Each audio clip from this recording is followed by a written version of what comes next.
जब भी आप ब्रज में भ्रमण करने के लिए आओगे तो कान्हा जी की लीलाओं का ही आनंद लोगे, क्योंकि कान्हा की लीलाएं तो अनंत हैं। कहते हैं ना, हरि रूप अनंत हरि कथा अनंता।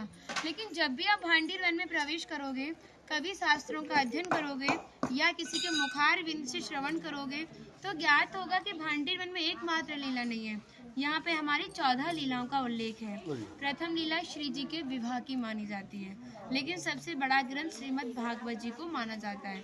आपने उसका अध्ययन श्रवण किया हो तो राधा रानी का नाम उसमें आता है, नहीं आता? श्रीमद् भागवत में नहीं आता। नहीं आता, बिल्कुल नहीं आता, क्योंकि सुखदेव जी राधा रानी को परम गुरु मानते थे। जब राधा रानी का नाम ही श्रीमद् भागवत जी में नहीं दिया तो विवाह का उल्लेख कैसे हो सकता है?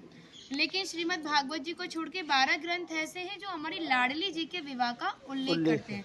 लेकिन जिस भांडीर वट के नीचे आप खड़े हो, इसका श्रीमद् भागवत जी के 10वें स्कंद के 18वें अध्याय में 22वां श्लोक कि बृहंतो बाहि मानस्य 4 यंत्रस्य गोदनम भांडीरकम नाम बटम जम्बू कृष्णम प्रोग्राम, यानी वृक्ष द्वापर युग में बहुत विशाल था, 4 योजनों में फैला हुआ था। इसकी जो सीमा थी वो 15 किलोमीटर में थी, तो इसको पंचकोशीय वृक्ष के नाम से भी जानते थे।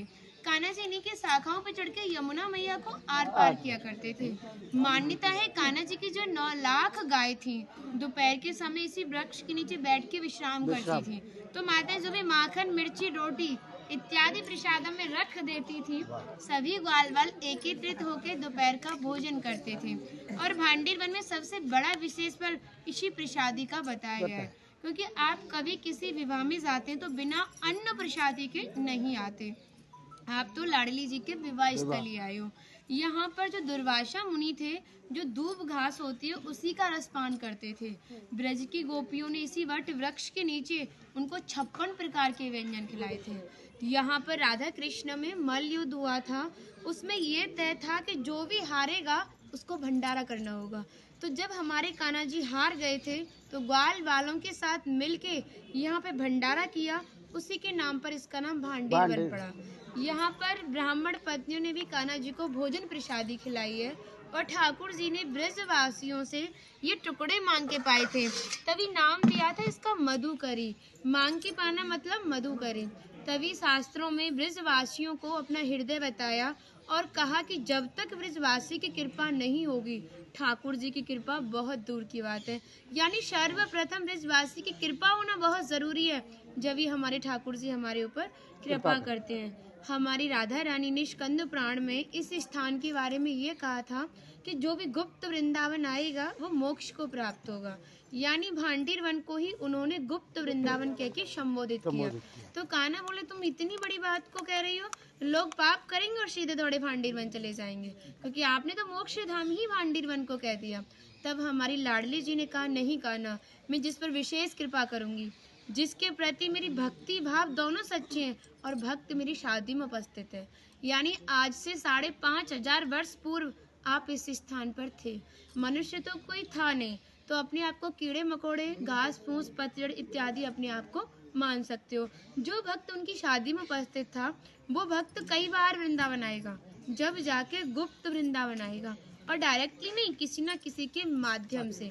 इस स्थान तक पहुंचने के लिए माध्यम का होना बहुत जरूरी है, और सारा श्रेय भी माध्यम को जाता है, क्योंकि माध्यम ही हमें ऐसे दिव्य स्थान पर पहुंचाता है।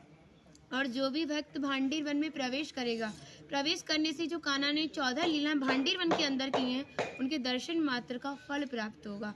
और जो भी यहाँ की एक किनका प्रसादी पाएगा और एक रात्रि निवास करेगा, वो इस ब्रज गौलोक धाम से वैकुंठ गौलोक धाम को जाएगा, क्योंकि जो हमारे ठाकुर जी ने गौलोक धाम को इस 84 कोस में ही बांटा है। आप यहाँ पे जो भी दर्शन करोगे वो प्रकृति की देन के हिसाब से और मानव निर्मित दर्शन है, लेकिन आप गौलोक धाम में जो भी दर्शन करोगे वो ठाकुर जी के हिसाब से हैं। जैसे गर्ग संहिता के 6वें अध्याय का नाम है गौलोक खंड, आप उसका अध्ययन करोगे तो भांडीर वट का एक दिव्य वर्णन का अध्ययन करोगे। कहते हैं गौलोक धाम में ब्रजा नदी के किनारे भांडीर वट है, यानी यमुना मैया का नाम ही गौलोक धाम में ब्रजा है। तो यहाँ पर भी आप एक भांडीर वट के दर्शन कर रहे हो। कहते हैं लोकनाथ प्रभु जी ने कहा है कि अगर भक्त इस भांडीर वट का दर्शन कर ले, दर्शन मात्र से, स्पर्श की तो बात बहुत दूर की बात है, दर्शन मात्र से ही उसे दोबारा गर्भ में जाना नहीं पड़ता। यानी भक्त 84 लाख योनियों से मुक्त होकर मोक्ष को प्राप्त करता है।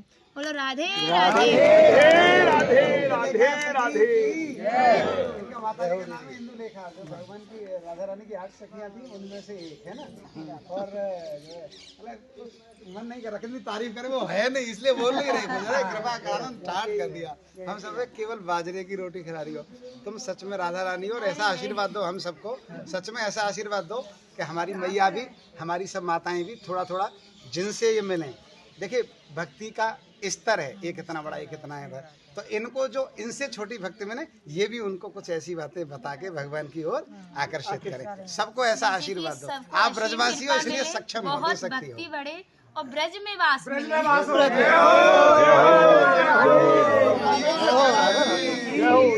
से पहले कह दिया आपने।